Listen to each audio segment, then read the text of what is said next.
Bien Enara, un nouvel appareil de Yosef Lalou, à qui on souhaite un grand Mazel Tov, parce qu'il est tonton d'un petit garçon qui s'appelle Shimshon David. Et quand je lui ai demandé pourquoi David, il m'a dit, et voilà. Baruch Hashem. Voilà, Baruch Hashem. Erev Tov. Hashem Hashem, la Seven Asabur Chaba, Michael. Bonsoir à vous tous.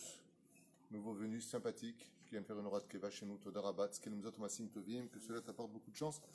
Et c'est un petit peu ce dont on va parler ce soir. J'aimerais souhaiter d'abord une grande réfoua shlema pour tous les malades d'Israël, ou Bichlala, Met Hashem Atov, Moratim Akdosha, Bateora, Oufren, Yvette Esther, Bat, Lisa de Londres, qui regarde tous nos cours, et qui on souhaite une très grande réfoua shlema.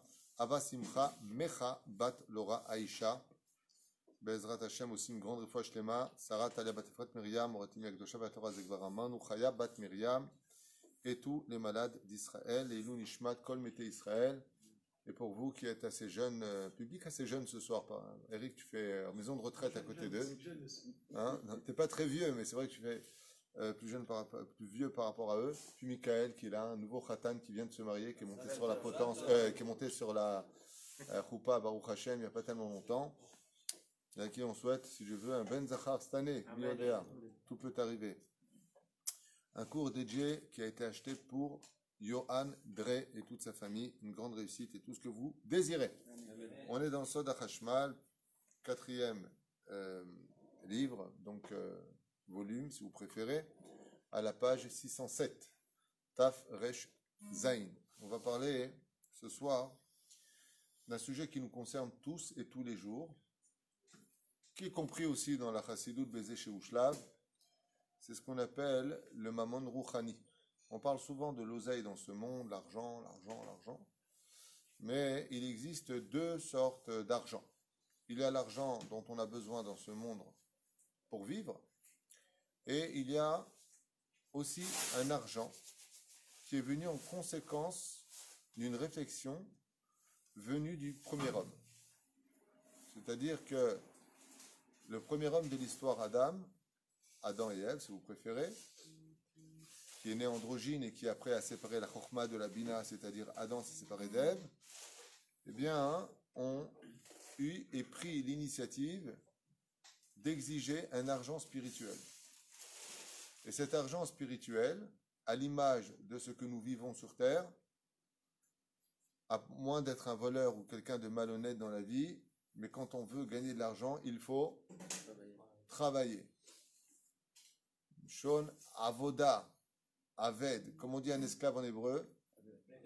Eved, comme on dit quelqu'un qui travaille. Oved, c'est la même lettre. Vekain Oved Adama. Ça veut dire qu'il y a, qu'on le veuille ou pas, pour gagner de l'argent, il faut travailler. Donc travailler veut dire aller bouger, aller suer, se lever le matin. On est un peu rempli de contrariété parce que on aimerait bien de l'argent plus facile que Yemina Ousmola. Ouais. Mais est-ce qu'on pourrait claquer des doigts et le matin on trouve une valise remplie d'argent? Non. Tu veux de l'argent, il faut travailler. Et bizarrement, quand tu travailles, ouais, quand est-ce qu'on te paye? Avant que tu travailles ou après que tu aies travaillé? Après que tu aies travaillé. Si aux États-Unis tu travailles, ce sera toutes les 2 semaines. Si c'est en France ou en Israël, ce sera tous les 15 du mois ou tous les premiers du mois. Mais en tout cas, c'est toujours après avoir travaillé. Pourquoi c'est comme ça? Après tout, si moi je viens travailler chez toi, paye-moi à l'avance, après je travaillerai. À la limite, ce serait sympathique, tu m'as payé. Ouais, tu m'as motivé à travailler puisque j'ai déjà été payé. Parce que si je travaille et que tu ne me payes pas, je me fais avoir. Non, ça ne peut pas se passer comme ça. Pourquoi? À l'époque du Talmud, on payait le jour, au jour le jour. C'est-à-dire tu travailles la journée, le soir, je prends ta paye. Mais chaque pays a engendré, si vous voulez, une espèce de dictature ou une espèce de législation où, quand j'ai dictature, ça veut dire que un davar kazé, que tu veux que ça change. Quand c'est le 15 du mois en Israël, la paye, c'est le 15 du mois. Quand c'est le 10 du mois, non, ça, le 15, c'est aux États-Unis. Le 10 du mois en Israël, c'est le 10 du mois. C'est pas le 11, c'est pas le 9. C'est comme ça. Dans toutes les administrations, le 10 du mois, tu reçois ta paye. C'est comme ça. Tu le veuilles ou tu ne le veuilles pas. L'âme, eh bien, parce qu'en réalité, le monde d'en bas est fait à l'image du monde d'en haut. Et non pas le monde d'en haut est fait à l'image du monde d'en bas. Une grande différence entre les deux, même si on dit dans le Tehillim 121, Hachem tzilecha al yad yaminecha, que Hachem n'est que l'ombre de tes actions, c'est au niveau de comment lui va agir. Mais le monde d'en bas a été manipulé d'une certaine façon, a été modelé à l'image du monde d'en haut. Donc, si je gagne de l'argent d'ailleurs, les gens qui font Kablanout ou qui font Kablanout dans tous les domaines, ça veut dire pas simplement aux appartements, dans les vêtements ou autres, qui travaillent pour eux-mêmes, qu'est-ce qui se passe? Ils demandent une partie de l'argent avant de travailler pour avoir les matériaux nécessaires, et uniquement après le travail fini, et il est strictement interdit pour celui qui veut ne pas mettre l'autre en porte-à-faux de se retrouver arnaqué, il est interdit de payer. Par exemple, si tu payes quelque chose qui te coûte 100 shekels, tu donnes jusqu'à 50 shekels d'avance et les 50 autres uniquement après la finition totale, uniquement. Sinon, ce qui va se passer, c'est que tu vas imposer de la haine, du lachon hara, du motzi shem ra dans ta bouche.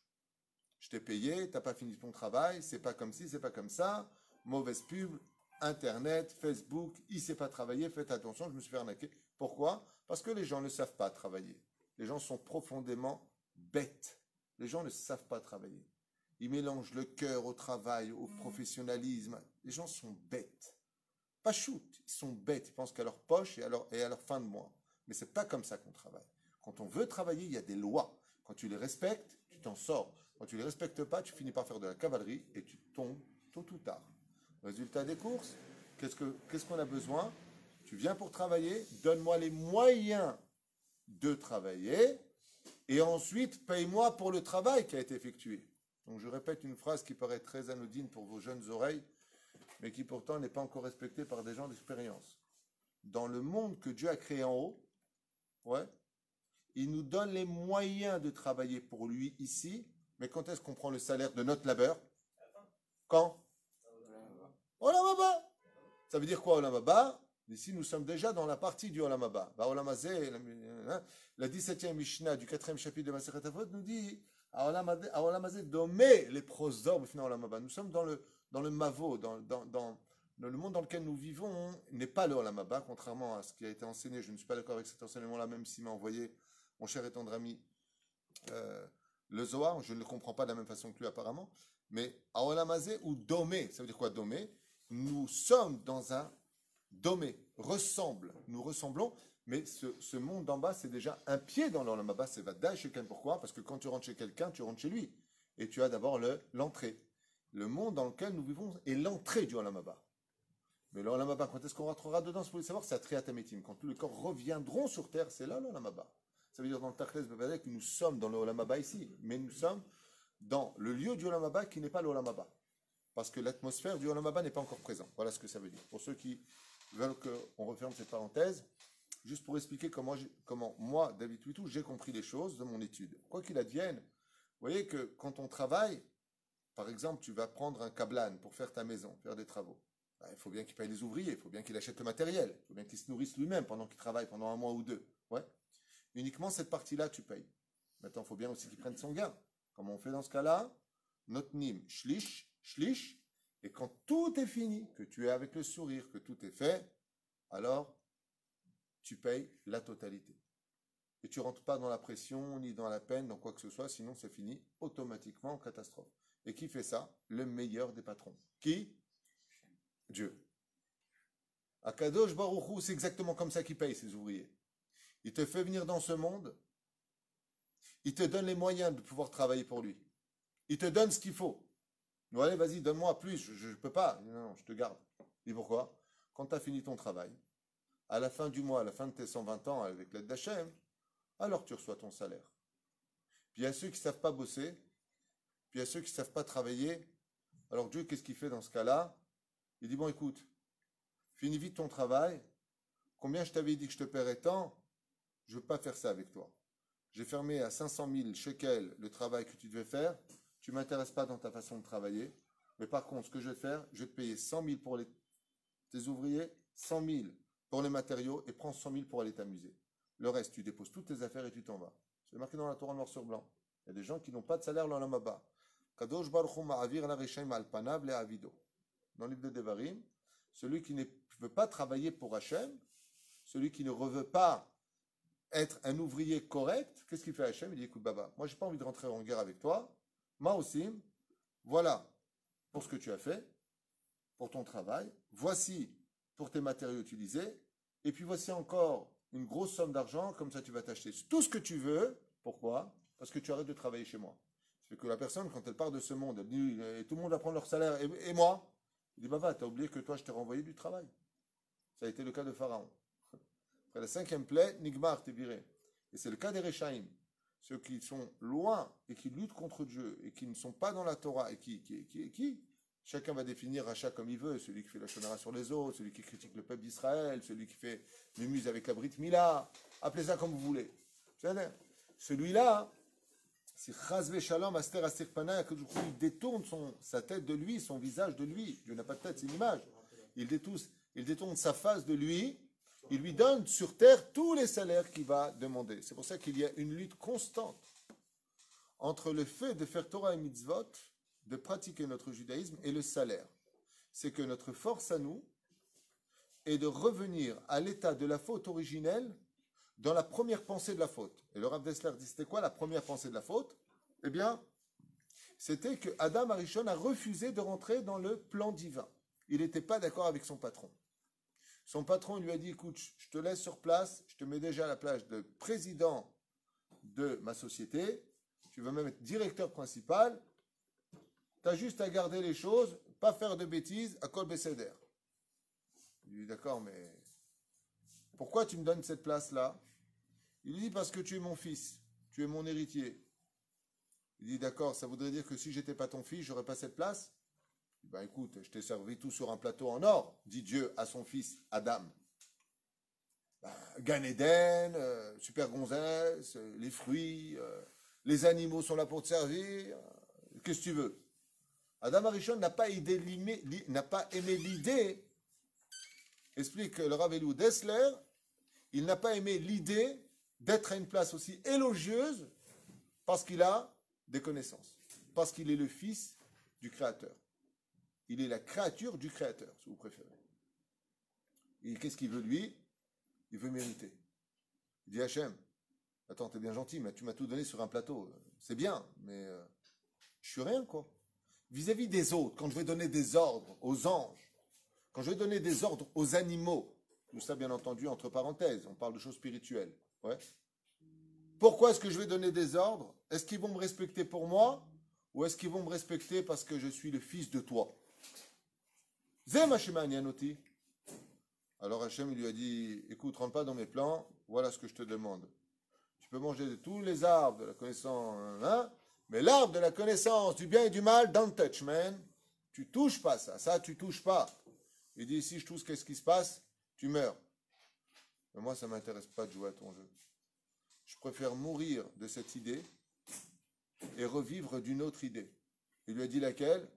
Il lui a dit, je veux la place du directeur général de ta société, mais pas parce que je suis ton fils, mais parce que je le mérite par mon travail.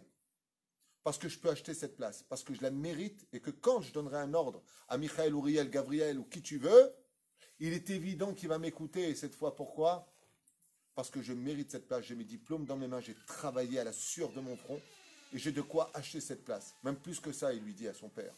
Papa, je veux revenir à cette place pour te racheter moi-même ta société. Qu'est-ce que tu en penses? Dieu lui dit, c'est risqué ce que tu demandes. Il lui a dit, je prends le risque. Hop, et je mange le fruit. Alors Dieu lui dit, je te renvoie dans l'obscurité. Et voilà. Et on est là depuis 6000 ans. On est dans l'obscurité. Et là, qu'est-ce qu'on doit faire? On doit retrouver notre place d'Adam avant la faute. C'est pour ça qu'on est tous des Bnei Adam, qui veut dire fils de l'homme. Bessachakol, ce n'est pas une nouvelle secte ou une nouvelle religion, Bnei Adam, Chazve Shalom. Il n'existe que de 3 sortes d'humains dans le judaïsme, selon le Rambam en tout cas. Il y a le peuple d'Israël, il y a les non-juifs, les goïms, qui ont un tafkid très important dans l'histoire de l'humanité, et il y a les Bnei Noach, comme le prescrit le Rambam, et les Bnei Noach ont le droit de pratiquer les mitzvot autant que nous. Ils ne sont pas concernés par ceux qui ne le pratiquent pas. Quand on dit qu'un goy qui est Shomer Shabbat Chayav Mita, le Rav Uri Cherki avait apporté une preuve extraordinaire justement du Rambam qu'un Ben Noach peut tout à fait être Shomer Shabbat et étudier aussi bien la Torah écrite que la Torah orale. Quand il y a marqué qu'un Goy qui étudie la Torah orale Chayav Mita, ça ne s'adresse pas à un Ben Noach qui respecterait toutes ces mitzvot. Un Ben Noach pourrait même mettre des tefilines. Mais ça, c'est un sujet pour lui-même. Juste pour comprendre qu'il existe 3 façons d'exister en tant qu'humain. C'est là. Par contre, vis-à-vis de Dieu, il n'y en a que 2. Il y a celui qui est pour Dieu, il y a celui qui est contre Dieu. Mais il n'y a pas sans Dieu. C'est une philosophie qui est fausse dans l'absolu. Les gens athées n'existent pas vraiment. Il suffit qu'il leur arrive quelque chose de dur pour les voir parler avec Dieu. C'est en eux. Enfin bon, ça c'est un autre sujet. La reine, nous sommes venus dans ce monde pour récupérer de l'argent. Wow. Et quel argent? Pas l'argent du Forex, Hazve Shalom, ni des faux diamants, Hazve Shalom, Hazve Shalom. On est venu ramasser de l'argent spirituel. Mais Michael, il me regarde depuis tard, il me dit, mais comment on va faire? Moi, quand je vois un mec qui part de ce monde, il est en pyjama dans un drap qu'on descend sous terre et j'ai pas vu même pas une bague sur lui. Comment il fait? Eh bien, il dit, c'est très simple. Il va falloir faire passer cet argent de l'autre côté. Quand on dit qu'on n'a jamais vu un coffre-fort suivre un tombeau, c'est faux. C'est vrai dans l'absolu. On ne voit pas ça. Mais ce n'est pas vrai du tout. Quand on fait de ce que nous avons sur terre un mishkan pour Hachem, on va prendre avec nous tout ça et on va l'emmener de l'autre côté. Comment? Il suffit simplement, comme l'enseignait tellement bien le rabbi de Lubavitch, qui en a fait carrément, on peut dire, son livre de chevet, la Chassidoute, prendre tout ce que Dieu nous donne, tout, jusqu'à, avec tout respect que je vous dois, de nos chaussures, jusqu'à notre chapeau, jusqu'à notre voiture, jusqu'à notre relation avec nos épouses, jusqu'à notre relation avec le voisin, qu'il y ait toujours une empreinte de Dieu avec moi. Si je suis capable d'être quelqu'un qui est capable de vivre Dieu dans ma vie quotidienne, en respectant bien entendu donc les lois de la Torah, en respectant mon judaïsme et mon savoir-vivre, si je suis capable d'être celui qui prend Hachem avec moi, alors je peux emmener tout cela avec moi. De l'autre côté. Prenons l'argent, pas shoot. Je gagne de l'argent, je prélève le maaser, j'amène ma dîme à ceux qui étudient la Torah. Non seulement ma dîme passe dans le Olam Haba, mais comme j'ai fait la circoncision à mon argent, ma brite reste kadosh. Ça veut dire que l'argent qui me reste, il a été sanctifié. J'ai une belle table à la maison, tout en marbre. Mais quand je vais mettre la table de Shabbat en disant le verset que nous demande le Chachamim, Zeh shulchan asher lifnei Hashem, voici la table que je dresse devant Hashem en l'honneur du Shabbat, cette table-là, tu la retrouveras dans ton Olam Haba. Pourquoi? Parce que tu l'as sanctifiée pour Hashem. Quand tu as une voiture et que cette voiture ne te sert pas qu'à aller frimer pour aller en boîte de nuit, aller au country club, jouer au tennis, si tu savais jouer, on pourrait en parler. Mais bon. C'est-à-dire, ou au ping-pong. La seule différence, c'est que dans le tennis, tu joues sur la table. Azma po Inyan, qu'à partir du moment où je prends avec moi de la spiritualité, j'ai une maison, ben je mets une mezouza. Je mets un maaké. J'ai une tête, je mets une kippa. J'ai un cœur, je le rends bon. J'ai des jambes, elles m'emmènent vers la Torah, vers les mitzvot et les bonnes actions. J'ai envie de m'énerver parce que là, vraiment, vous m'énervez. Ouais, je vais me calmer. Pourquoi? Parce que Dieu ne veut pas qu'on s'énerve. J'ai envie d'insulter parce que je suis à bout de nerfs. Oh, Je ne vais pas le dire. Pourquoi? Parce qu'Akadosh Baruch Hu ne peut pas s'installer dans une bouche qui dit des bêtises. Après, tu dis Hachem, c'est Fatah et Tiftar, c'est pas Matim. Ça ne va pas ensemble. Si je suis capable de prendre avec moi tout ce que je suis, tout ce que j'ai, comme a dit Rabbi Yehuda Anassi, qui a été extrêmement riche, ses murs étaient faits d'or. Il a dit maître du monde, à l'âge de 120 ans en partant de ce monde. Même pour mon petit doigt, je n'ai jamais rien utilisé pour moi. Qu'est-ce qu'il a voulu dire ici, Rabbi Yehuda Anassi? Il a voulu dire qu'il a pris toute sa maison, tout le monde qu'il a aimé, il a emmené avec lui dans le monde futur. J'avais sorti une fois un très très beau machal, Emma Davardomé. Une métaphore. C'est un père qui est parti avec son fils à la banque, puis il avait une petite mallette noire comme ça, et puis arrivé au guichet de la banque, il voit une pkida de l'autre côté, une pkida, la caissière, et puis, vous savez, il y a la vitre de sécurité. Son fils est à côté, il a à peine 5 ans, et il commence à sortir des grosses liasses de billets de 200 shekels qui passent comme ça délicatement sous la vitre. Et la femme, elle les prend de l'autre côté et elle les range. Il prend encore des liasses et il lui passe de l'autre côté de la vitre. Elle les prend et elle les range. Et à ce moment-là, le petit il dit, mais papa, arrête, tu vas tout lui donner? Alors le père, il regarde son fils, il lui dit, mais mon fils, ce que je lui donne, c'est pas pour elle, c'est pour qu'elle les mette sur mon compte, de l'autre côté de la vitre.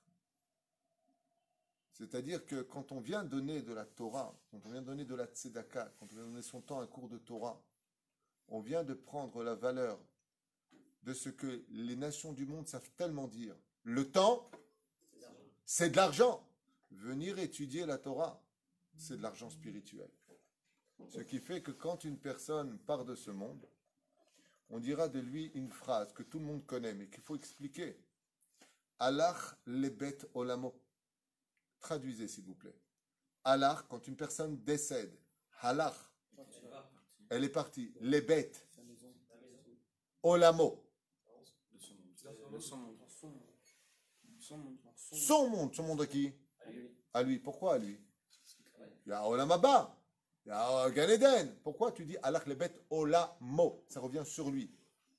Ben, vous comprendrez bien que quand tu arrives, par exemple, dans la ville d'Ashdod, et que tu as à peu près 800 000 shekels, qu'est-ce que tu peux acheter pour 800 000 shekels? Un 2 pièces à bête. Un 2 pièces pourri à bête. Quoique rien n'est pourri en Israël, grâce à Dieu. Moi, j'irais plutôt à 800 000 aujourd'hui, tu peux acheter une pièce à Ashdod. Dans les prix actuels d'aujourd'hui, c'est une pièce. Une. Avec 800 000 avant, tu achetais un 5 pièces. Mais on a tardé avec la galoute. On tarde et on tarde et on tarde. Bah, sauf ça augmente, ça augmente, ça augmente. Donc, quand on vient avec 800 000 shekels, qu'est-ce qu'on a comme maison dans l'autre côté? Bah, Dieu te dit, quelle maison tu veux? J'ai 800 000. Prends une pièce. Celui qui arrive avec 1 200 000 en Israël, qu'est-ce qu'il peut acheter? Un Tama 38. Un Tama? Non, allez, vaille. Ça, c'est 1,6 million déjà. Toi, tu n'es pas du tout à la page. Il peut acheter un 2 pièces et demie. S'il arrive avec 1,5 million de shekels, c'est les prix, je vous le dis, hein, je suis au courant, il achète un 3 pièces. S'il arrive avec 2 millions de shekels, il achète un 4 pièces. S'il arrive avec 2,5 millions de shekels, il achète un 5 pièces. Et s'il arrive avec 4 millions, il achète à tête Vav ou à Yudzaïn là-bas, 4 millions de shekels, c'est la petite villa sympathique avec la belle piscine qui borde la maison. Ce sont les prix. Donc quand une personne part de ce monde, c'est comme dans ce monde. Combien tu as amené avec toi pour acheter une maison? 800 000. Quand tu quittes ce monde, tu as très peu de mitzvot. Kol hakavod. Alach lebet olamo. Tu pars récupérer un monde qui correspondra à l'argent spirituel que tu as fabriqué dans ce monde. C'est ça que tu vas acheter.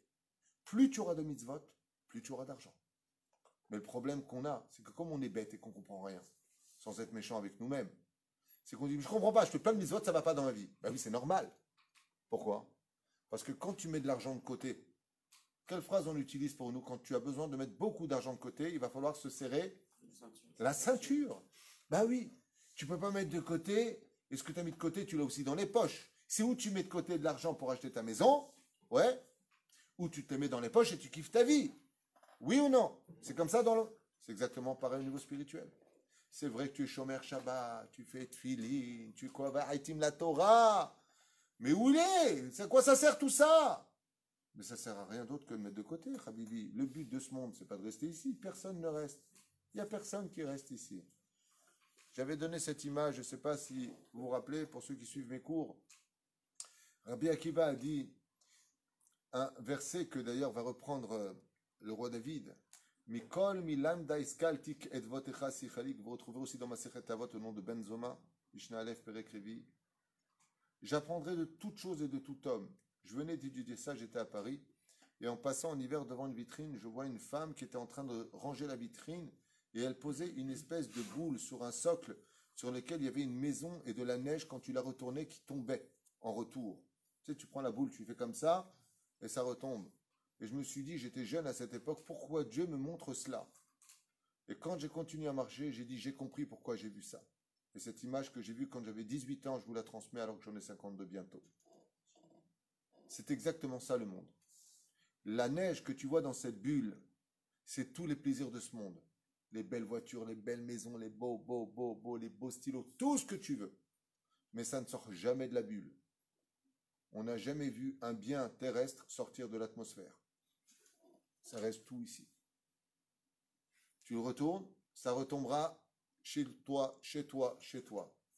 Mais quand tu pars de ce monde, dans la bulle dans laquelle tu as vécu, il n'y a rien qui sort. Tous les petits papiers blancs à l'intérieur comme ça, les petits trucs qui sont dedans, ils ne bougent pas de là-bas.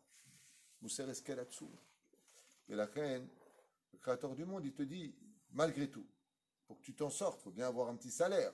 Il y aura quelques mitzvot qui auront aussi bien été mis de côté pour toi, mais dont tu pourras aussi profiter ici. Vous le dites tous les matins.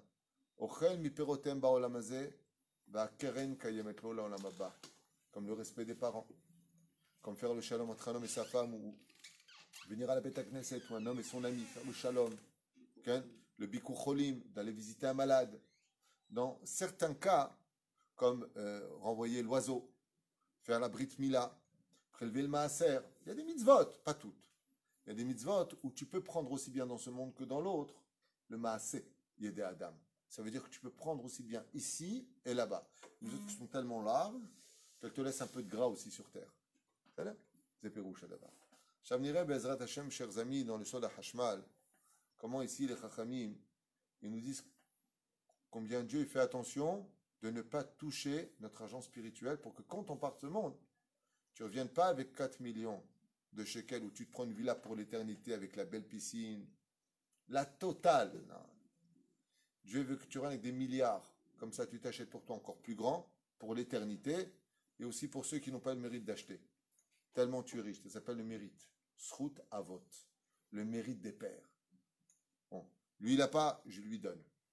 Comme une fois, mon Rav, le Rav Ari Gabriel Shlita chez Badel Chaim Arukim, Rabbi Umori, il y a un très très grand donateur qui soutenait à lui tout seul tout le kollel d'Or Eliyahu, à la Vachalom. Quelqu'un de bien, qui fait une grande teshuva avant de mourir. Je ne sais pas si vous allez comprendre ce que je vais vous dire, la dimension que ça a eu dans nos oreilles. Mais le jour de l'enterrement, mon Rav a dit, je prends toutes mes mitzvot parce qu'il a soutenu la Torah et je te les donne tout de suite, qu'il t'accompagne dans la tombe. Mon Rav, qui est né dans la Torah, qui a étudié toute sa vie la Torah, quand est mort ce donateur qui à lui tout seul soutenait le kollel tous les mois, quand le Rav lui disait, il faut aussi donner là-bas, il y a un kollel qui n'a pas payé, il n'a pas pour payer, il venait y donner l'argent. Le jour où est mort cette personne-là, nous étions à l'enterrement, qu'est-ce qu'a dit le Rav Arié? Avec des larmes. Larmes, il pleurait. Il a dit, toutes mes mitzvot que j'ai fait, il a fait un geste comme ça. Nous, on ne voit pas, mais lui, à son niveau, il voit. Qu'elle t'accompagne dans la tombe. Il lui a donné toutes ses mitzvot. Il lui a dit, puisque tu nous as offert le luxe de soutenir 57 abrichim tous les mois, leur paye fixe, dans le monde d'en haut, je t'envoie milliardaire. Et c'est à ce moment-là que quand on meurt, on regrette. Attends, Hachem, renvoie-moi. Renvoie-moi, je vais faire, je vais donner, je vais pouvoir aider. Est-ce que ta femme ou ton mari peut bénéficier de ton salaire, même s'il n'a pas été Est-ce que la femme est l'associée de l'homme? Et à l'inverse? L'homme est l'associé de la femme. Aussi. Oui. Les bassar echad. Maintenant, si la femme, elle fait des bêtises, ou si l'homme, il fait des bêtises, et que la femme dit qu'elle ne veut pas avoir de lien avec ça, qu'elle n'est pas d'accord, alors automatiquement, elle se déconnecte de cela et elle dit, voilà, elle va voir un dayan, elle dit, voilà, mon mari, il fait telle et telle chose, Anino Maskima, il me disait, je ne suis pas d'accord, Shemerahem, mais n'oublie pas un détail. La faute des parents retombe sur les enfants. Il faut vraiment être égoïste pour faire des fautes. Parce que c'est les enfants. Poked avon albanim, ve'al benebanim, al shilishim, ve'al ribiim, parashat Yitro. Le 10 commandements, c'est marqué dedans. Poked avon albanim, ve'al benebanim, al shilishim, ve'al ribiim. La 3e génération jusqu'à la 4e génération. Tu n'es pas au courant? Tu n'as pas lu 10 commandements? Pourquoi les enfants prennent la Alors, qui est le garant? Qui nous a fait sortir d'Égypte? Les enfants sont les garants. Très bien. Mais il y a une suite à cela, je te le dis de maintenant. C'est dans le cas où les enfants perpétuent la faute des parents. Mais comme les parents ont la responsabilité d'être les exemples des enfants, alors si les parents, ce sont des bons exemples, donc il va falloir qu'ils se serrent la ceinture pour montrer qu'on travaille honnêtement, qu'on vit honnêtement. C'est toute la différence entre la grande quantité et la petite qualité. Moi, je préfère un diamant que 1 million de cailloux. Qu'est-ce que tu penses, Michael? Tu préfères un diamant ou 1 million de cailloux? Je prends les diamants aussi. Il prend les deux, lui. Je prends les cailloux. Je reviens un peu sur Adam Arishon, quand il a dit à Hachem qu'il voulait cette place à la sueur de son front. C'est étrange parce que Dafki a été puni de la même manière. Il a été puni par ça. Mais il a voulu être puni. Selon Rav Dessler, hein, Adam Arishon a refusé ce poste. C'est comme si que toi, maintenant, je viens, et parce que tu es quelqu'un que j'adore particulièrement, je découvre que tu es mon fils. Style Dark Vador. Tu es mon fils, comme ça, tu vois. Et puis d'un coup, je te mets une place. Et tout le monde te regarde en disant, ouais, ça va, tu nous donnes des ordres parce que tu es le fils du Rav Twitou. Ah, l'homme il te cabelle. Ouais. C'était un petit peu le cas pour Tedvav. Tedvav, quand j'ai placé mon fils là-bas, hein, en lui donnant la smarta d'être Rav, j'ai eu le pouvoir de pouvoir le faire, donc je l'ai nommé Rav là-bas. Il y a certainement quelques personnes, j'ai entendu, qui ont dit, bon, alors le Rav Tutu, il a placé son fils. On appelle ça des mauvaises bouches. Parce que d'abord, ils se permettent de me juger. Et sur ce, ils rendront des comptes. Mais à part cela, au bout de quelques semaines, tout le monde s'est aperçu très très vite que même si c'était pas mon fils, il méritait amplement la place dans laquelle il était par rapport au travail qu'il a fourni et le fait que les gens ne savaient pas combien il était Talmid Chacham grâce à Dieu en Torah. Moi, je le savais. Donc, je ne l'ai pas placé pour cela. Mais la reine, Bisiata d'Ishmaïa, quand tu viens et que tu as une place qui t'est offerte parce que on te connaît, et parce que tu la mérites pas, cette place, mais on te connaît, bon, laisse-le lui, je le connais. Alors, c'est vrai que tu as cette place, mais cette place, elle n'est pas élogieuse. Tu ne la mérites pas. Ce qu'a voulu Adam Arishon, c'est rentrer dans l'idée de Dieu à la condition où cette idée est achetée aussi par ses propres moyens.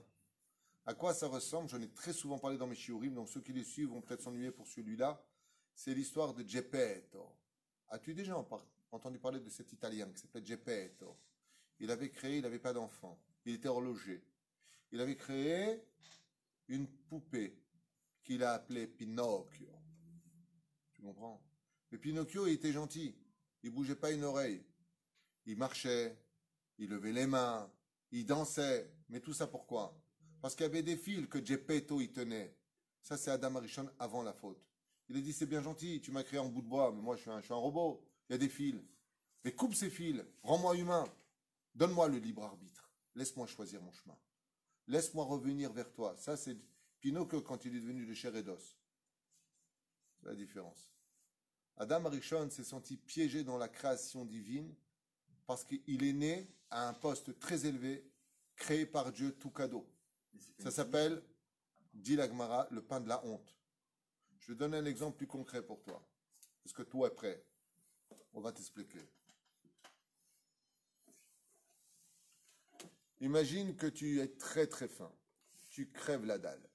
T'en peux plus, t'as faim, mais t'as rien dans les poches, Razvé Shalom. Alors tu te mets devant un restaurant kasher, glad kasher, et tu regardes le patron, parce que vraiment, en regardant la vitrine, tu vois les gens manger. Puis le patron, il dit, bon, viens, assieds-toi là, je vais te faire un sandwich. Prends un sandwich, puis te donne un truc rapide, puis te jette un verre d'eau. Dans un gobelet en plastique, comme on vient de me donner au Baruch Hashem, un verre d'eau en plastique. Voilà, très bien. Première option. C'est bien, non? Ah, tu manges, tu bois, si tu veux. On t'a donné une table, tu es dans la cuisine avec les rats et les souris. Sympathique. N'oublions pas les cafards. Deuxième option. Tu arrives avec une super Mercedes S, s'il vous plaît. On t'installe. Tu dis non, pas cette table. Je voudrais être là-bas, s'il vous plaît. On t'installe là-bas. Tu demandes ta frite. On t'amène une carafe d'eau avant que tu commandes. Tu mets ta main dessus, tu deviens casse-pied en plus. Excusez-moi, c'est pas assez frais. Veuillez mettre des glaçons, s'il vous plaît. Oui, monsieur. Alors, je voudrais en entrée. Et puis ça au milieu. Le steak à point, s'il vous plaît. Excusez-moi, pas assez cuit. Et dis-moi, tu es venu nous fatiguer l'esprit le moral, hein, Gepetto. Tu nous fends le cœur. Tu m'as saoulé. Bon, est-ce que vous avez du vin? Oui, mais du bon vin. Trop frais. Apportez-moi ceci. Apportez-moi la carte. Vas-y, apportez-moi ton handicapé. T'as qu'à aller te la chercher, non? Non. Et t'as pas intérêt à te lever. Tu gênerais tout le monde. Tu sais pourquoi? Que pour une seule chose. T'as de quoi payer. Et t'as de quoi laisser un pourboire. Et le pire, c'est pas ça. C'est que le serveur, à qui t'as pourri la vie là pendant 1 heure, excusez-moi, c'est pas assez chaud, c'est pas ceci, c'est pas cela. Quand tu lui laisses un bon pourboire, comme en Israël, on laisse 10% de la facture que tu payes. Fraîche bonne. Minag ici, c'est pas du tout une loi. Un minag. Hein? Minag à l'envers, c'est Gehidam. Tu payes 100 shekels, tu laisses 10 en plus. Pourquoi? C'est comme ça. Loi. Ouais. Eh ben, tu sais ce qu'il te dit le serveur? Oh, merci. Mais t'es teubé ou quoi? Je t'ai pourri ta vie. J'arrête pas de te dire ton steak il est pas assez cuit, le vin il est pas assez ceci, la rate qui se dilate. Et en plus, tu me dis merci. Mais t'as de quoi payer. Si tu étais l'un des deux, tu préfères être celui qui avait le ventre vide, très fin, pas une thune dans les poches, à qui on va donner ce qu'on va donner, ou celui à qui on va ouvrir la porte, mais qui va laisser une belle facture avec un très très beau pourboire. Lequel tu veux? Bon, je m'adresse aux gens normaux, lequel tu veux? Le deuxième. Le deuxième, n'importe quel abruti, tu diras le deuxième, c'est évident le deuxième. Et pourquoi le deuxième? Parce que quand tu manges ton sandwich, tu dis merci, hein, vraiment, je suis désolé. Ta honte, ça s'appelle manger le pain de la honte, comme l'enseigne la Chassidou. L'achma de Chisoufa, le pain de la honte. Je mange, mais je ne le mérite pas. C'est pour ça que quelqu'un qui travaille pour Dieu, comment on appelle ça? Comment on définit en hébreu quelqu'un qui travaille pour Dieu? On n'a pas le temps. Un tzaddik. Pourquoi on appelle ça un tzaddik? Un tzaddik. Pourquoi en hébreu on appelle ça un tzaddik? Comment on dit quelqu'un qui est capable de vivre selon la justice en hébreu? Uchay lefia tzedek. Donc qu'est-ce que c'est un tzaddik? Fait la justice. C'est celui qui a de quoi payer. Je ne vis pas selon la bonté, je vis selon la justice. Tzaddik. Nous tous qui sommes dans cette bête midrash, on vit tous les jours grâce à la bonté divine. Mais le tzaddik, lui, il est comme le client. Et Dieu, c'est comme qui? Le serviteur. Waouh, quelle insulte. Comment il ose. C'est marqué noir sur blanc. Tzaddik gozer, Hachem Mekayem. Le tzaddik, il dit, donne-lui la santé. Dieu, il dit, donnez la santé. Mais comment Dieu il peut coûter un homme? Qu'est-ce que c'est un homme? C'est un homme, il boit du cocaïrote. Comment Dieu, comment il peut coûter un homme? Tchouba pchouta. Il a de quoi payer. Il a de l'argent spirituel. Quand Baba Saleh il disait tu vis, les médecins ils ont dit tu meurs. Et Baba il dit tu vis. Eh bien il vit. Quand le Rabbi Lubavitch vient le voir, il dit je voudrais me marier. Il lui dit bah, Ezrat Hashem, dans 40 jours tu feras ta choupa. Je parle d'une vraie histoire. Une personne qui est née avec une tête déformée, horrible. Par voir le Rabbi Lubavitch, quand il était vivant à la Vachalom Sruto Tagana Alenu, il lui a dit dans 40 jours tu fais ta choupa. Il lui a dit 40 jours. Ah, tranche. 40 jours, pas 40 ans. Il a dit non, 40 jours. 40 jours plus tard, il s'est marié. Comment? Le Rabbi, il l'a vu. Le Rabbi lui a dit, moi j'ai dit que tu te maries dans 40 jours. Alors la question qui se pose, c'est est-ce qu'il est devin de voir que dans 40 jours il devait se marier? Ou est-ce que parce qu'il l'a dit, il s'est marié? Zot Hashela. Et les Chachamim, ils disent, c'est parce qu'il a dit que ça va arriver. Ça dit Gozer, Hachem Ekayem. Comment ça, Hachem Ekayem? Excusez-moi, le vin que vous m'amenez, pas celui-là. Donnez-moi, s'il vous plaît, un Bordeaux, je sais pas quoi. Mais pour qui tu te prends pour parler comme ça? Mais j'ai de quoi payer. Et le pire, c'est que s'il ne le fait pas, c'est le serviteur qui vient le voir en lui disant, monsieur, vous êtes content? Ça va? Ça va? Qu'est-ce que tu veux chez moi, toi? Mais vous êtes un client. Adam Arishon n'a pas voulu être celui qui mange dans la cuisine, dans l'arrière-plan, un sandwich pourri, vite fait, parce qu'il faisait de la peine. C'est pour avoir l'orgueil de l'autre, je préfère pas aussi. Non, tu te gourres de chemin. Tu te gourres, au niveau de la pensée, tu te gourres. Ça n'a rien à voir avec l'orgueil. Ça a à voir avec le fait que, je sais pas, c'est une question de mérite. Un mec qui parle comme ça au serveur et tout, ramène-moi ça. Non, pourquoi c'est une image? Pourquoi c'est une image? Pourquoi c'est de l'orgueil? Non, tu peux, même si il a de l'argent, il peut Attends, payer, juste il une peut être question. gentil. Pourquoi c'est de l'orgueil? Quand tu vas manger à New York, au Marais, par exemple, et qu'il y a marqué $110 l'entrecôte, tu peux me dire, toi, où est l'orgueil de dire, excusez-moi, c'est pas assez cuit? Tu vis sur quelle planète? Nous, on est sur Terre ici. Elle n'est pas cadeau l'entrecôte, hein. Le mec, il va te la facturer $110. C'est marqué $110 plus le pourboire. Et en plus de ça, il vient te dire, le monsieur, c'est rassurant en plus, parce que si tu poses ta fourchette de travers, il te remet droite. Il dit, tranquille. Il est là pour ça, avec le truc comme ça, lama. Mais parce que il est intéressé à ce que tu reviennes. Tu es un super client. Tout comme Dieu est très intéressé à ce que les tzadikim se réincarnent. C'est des très bons clients. Ils ont de quoi payer. C'est un inyan d'avoir de l'argent spirituel. C'est à koar shelanu. De pouvoir avoir de l'argent spirituel et le comptable vient tous les Rosh Hashanah voir combien de ribit il te doit. Parce que ce que tu as laissé sur terre, comme par exemple, on parlait du rabbi, combien de yeshivot il a laissé depuis qu'il est parti? Combien d'élèves? Combien de Dvar Torah? Combien de Zikouy Arabim? Combien de gens mettent des tefilines parce qu'il a lancé l'idée? C'est lui qui est derrière ça. Tous les Rosh Hashanah, le créateur du monde, il vient et compte l'argent du rabbi. Il dit, qu'est-ce que tu veux acheter maintenant? Je veux que mes élèves ils viennent dans ma yeshiva, il faut agrandir les murs du Olam Haba. J'ai de quoi payer. Tu vas acheter ta maison si Dieu veut bientôt, à toi. Tu vas faire des travaux. Tu vas prendre un kablan. Tu n'as pas de quoi payer. Qu'est-ce qu'il te dit le kablan? Écoute, Baba, quand j'aurai le temps, s'il reste de la peinture d'un ancien client, je viendrai, je te peindrai. Il ne va pas aller t'acheter. C'est exactement ça le monde. Les Amash et Katoufpo. Sruyot Mamon Rouchani. Et je voudrais vous lire au moins une phrase de ce qui est marqué dans ce merveilleux livre qui est le Sod HaHashmal, exceptionnel. Il dit Ma ha'agdara shel ba'al emuna. Qu'est-ce qu'on appelle quelqu'un qui a vraiment de la emuna? Est-ce que vous le savez? Omer zemi she'eneno somech al nes. C'est celui qui ne compte pas sur le miracle. Et là, on a envie de dire, mais pas du tout. Celui qui a de la emuna, c'est celui qui compte sur le miracle. Il compte sur Dieu. Non, la halakha, elle dit exactement le contraire. Comment vous pouvez expliquer ça? Si 2 et 2, ça fait 4, j'ai besoin d'Emouna? Non. Si 2 et 2, ça fait 5, j'ai besoin d'Emouna? Ah ouais, là c'est de la Emouna. C'est quand tout est illogique qu'on a besoin de la Emouna. Viens le Shulchan Aruch, il t'envoie une claque au sens contraire. Il te dit, un vrai Baal Emouna, il ne compte pas sur le miracle. Lama. Omer po. Agmara Masachet Shabbat. Bedaf Lamed Bet. Amoud Aleph. Qu'est-ce que tu veux dire, Sadik? Ah, c'est répondre à la question. Répondre à la question, pourquoi? Ah, tu veux répondre? Réponds. Parce que j'ai entendu que quand tu comptes sur un S ou tu demandes un S, ça t'enlève ton salaire spirituel. Ouais, il a tout compris. C'est Tout répondu. Zayn. Zebidou Kainyan. Il vient de donner la réponse. Comment tu t'appelles?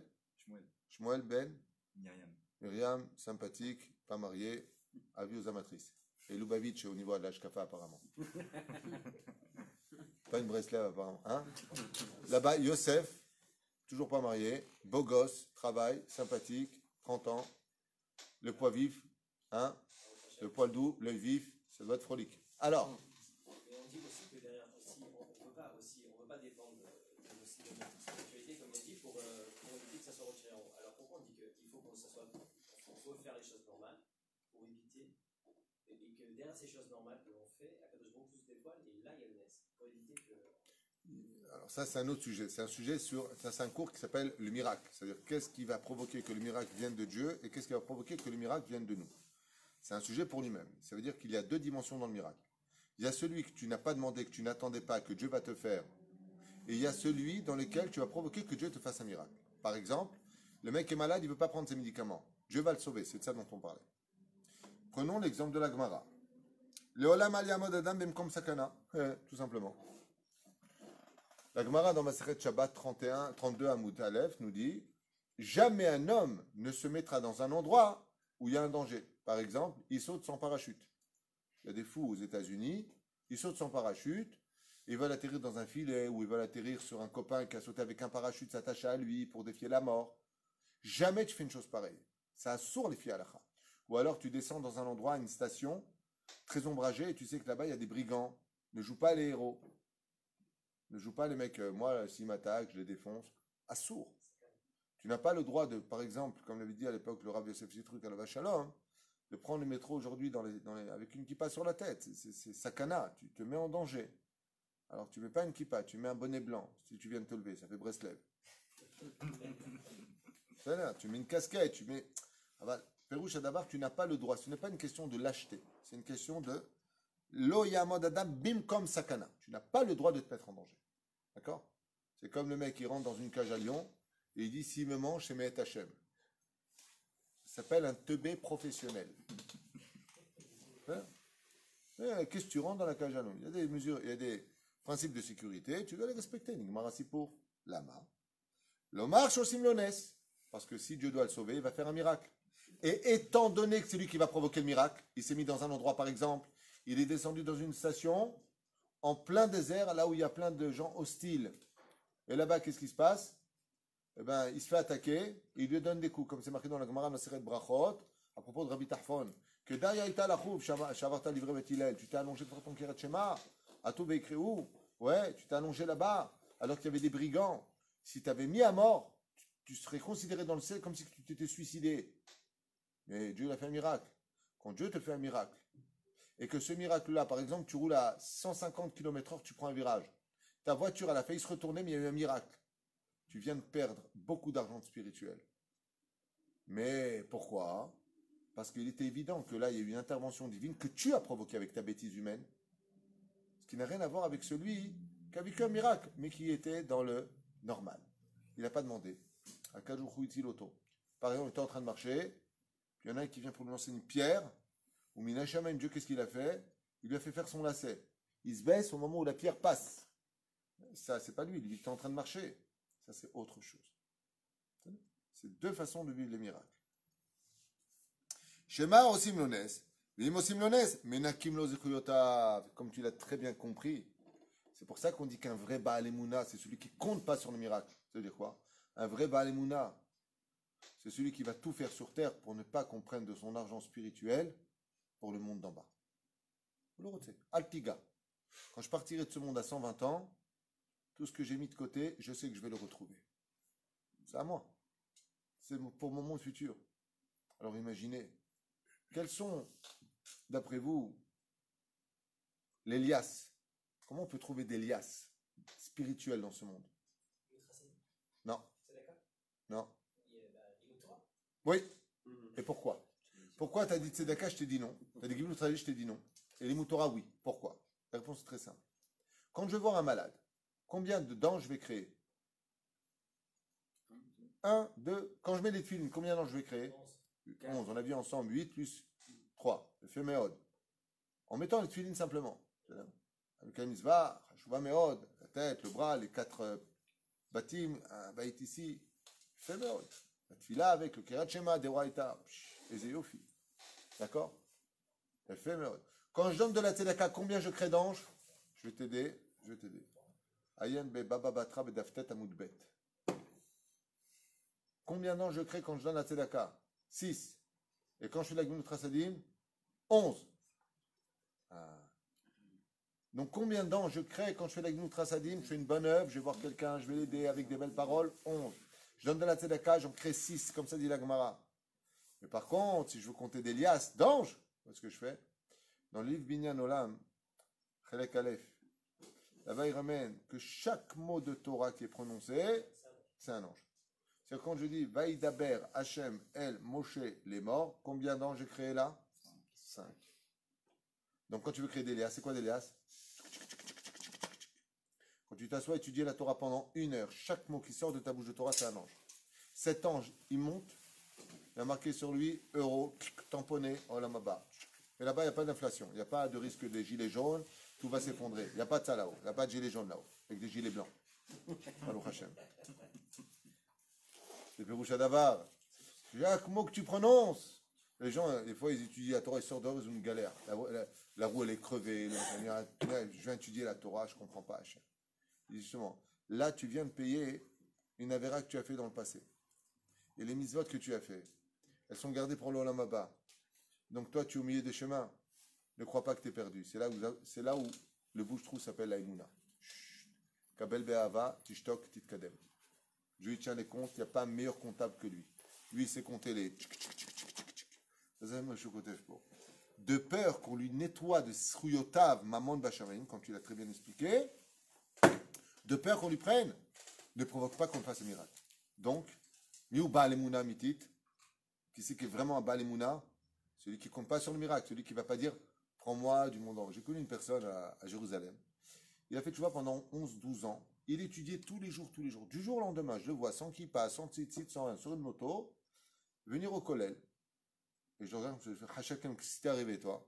Un Israélien comme ça, très sympathique, un jeune. À mon avis, il devait avoir 32 ans, 33 ans, non, 35 ans. Il me dit écoute, j'ai réfléchi, ça fait 11 ans que non-stop je fais le mikvé, les mitzvot. J'ai tellement de mitzvot que je ne veux pas faire déborder là-haut, je préfère en profiter maintenant. Alors je lui ai dit combien de temps tu as donné à Dieu? Il m'a dit ça fait 11 ans. Je lui ai dit très bien, j'ai compris. Alors tu t'es vraiment levé très très haut pour avoir chuté si bas. Parce que la chute elle est violente. Je lui ai dit attends-toi à 11 ans de bonheur. Je lui ai dit dans 11 ans, quand tu n'auras plus de route, qu'est-ce que tu feras? Il m'a dit je recommence tout bas. Je lui ai dit qui t'a dit que tu vivras? Il m'a dit c'est les risques du métier. C'est mignon. Je ne sais pas ce qu'il est devenu, mais je trouve ça mignon. relou, mais bon. Amar Rabbi Hivan, Maïkara, Katonti Mikol Hasadim, Mikol Emet, Rashi, Katonti Mikol Hasadim, Kutam, Vitmatus Chotav, en 5 minutes on fait vite. Ah. בשביל החסדים אשר עשית את עבדך, צריך להבין מה שייך לומר באותות זכויות שעושים לאדם נס, לכאורה, אם אדם זכאי, זכאי לנס. זה פירוש הדבר. La personne, בעזרת השם, elle a du mérite, alors הלך לבית עולמו.